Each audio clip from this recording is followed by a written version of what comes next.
What? নিষিদ্ধ ঘোষিত ছাত্রলীগের নেতাকর্মীদের নিয়ে শোডাউন দিছে সার্জিস। ভাই আমার তো মাথা ঘুরতেছে। মানে বিষয়টা কেমনে কি? অনেকে বলছিলেন যে সংসারটা ছিল ছাত্রলীগের সাথে, অন্তরে ছিল অন্য কিছু। এটা 5ই আগস্টের আগ মুহূর্তে প্রকাশ হয়েছে, বাট সংসার যেহেতু করছে কিছু না কিছু মায়া নাকি ছিল।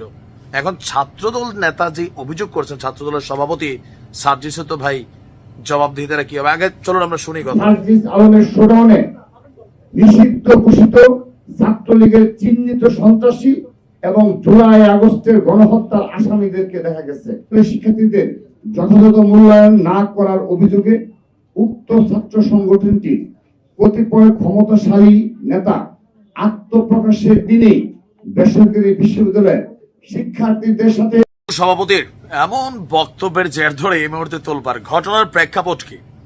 কেন সার্জিসের ছাত্রলীগের যে পোলাপাইন আছে তাদেরকে দরকার হলো? ইভেন যারা জুলাই আগস্টে অসহযোগিতা করেছে, সন্ত্রাসী বা যারা টার্গেটেড ব্যক্তি, তাদেরকে নিয়ে সার্জিস কেন মাঠের শক্তি দেখিয়েছেন?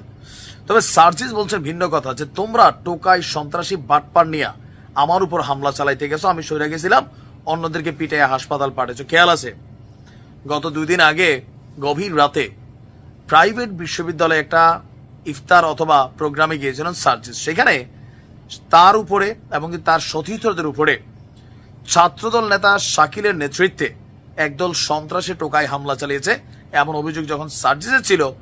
এই বিষয়টাকে কাউন্টার করতে আজকে ছাত্রদলের পক্ষ থেকে একটা জরুরি সংবাদ সম্মেলন করা হয়েছে। বলা হচ্ছে যে সার্জিস আসলে যে অভিযোগ করছেন তা সম্পূর্ণ বানোয়াট এবং মিথ্যা।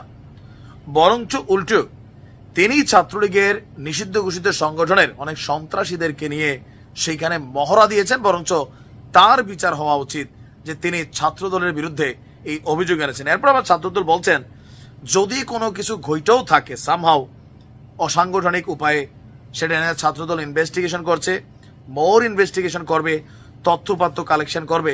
এরপর যদি কোনো ঘটনায় কোনো ছাত্রদল নেতাকর্মীদের সংশ্লিষ্টতা পাওয়া যায় তাদের বিরুদ্ধে তারা বিভাগীয় ব্যবস্থা নেবে বা তাদের দলগত ব্যবস্থা নেবে। দর্শক, এই মুহূর্তে কেউ কেউ বলছেন যে ভাই সার্জিসের বন্ধু বান্ধব সব তো ছাত্রলীগ, এরা সবাই দীর্ঘদিন যাবৎ ছাত্রলীগের রাজনীতি করছে, এমনকি জুলাই আগস্টের ঠিক আগ মুহূর্তেও সাদ্দামের কাছ থেকে দোয়া নিয়ে গেছিল।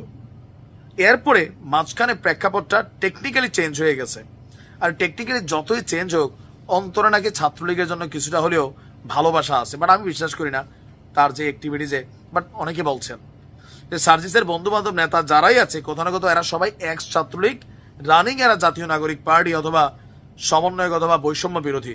আর যেহেতু দীর্ঘদিন ছাত্রলীগের সাথে ভালোবাসা ছিল, ছাত্র দলের প্রতি টেকনিক্যালি একটা হিংসা বিদ্বেষ কাজ করে গেছে, এটাই ছাত্র দলের তারা বুঝাইতে চাচ্ছেন।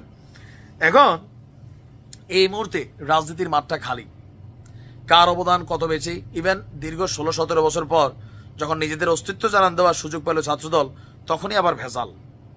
এই সকল কিছুর মধ্যে সার্জিসের বিরুদ্ধে যে অভিযোগ, নিশ্চয়ই তিনি এটা খণ্ডন করবেন। আসলে কি ঘটছে দেশের মাঠে আমরা সবাই খালি অবাক চোখে তাকিয়ে রই, কখন কি ঘটে যায়। দেখি সার্জিস কি রিপ্লাই দেয়। ভালো থাকুন।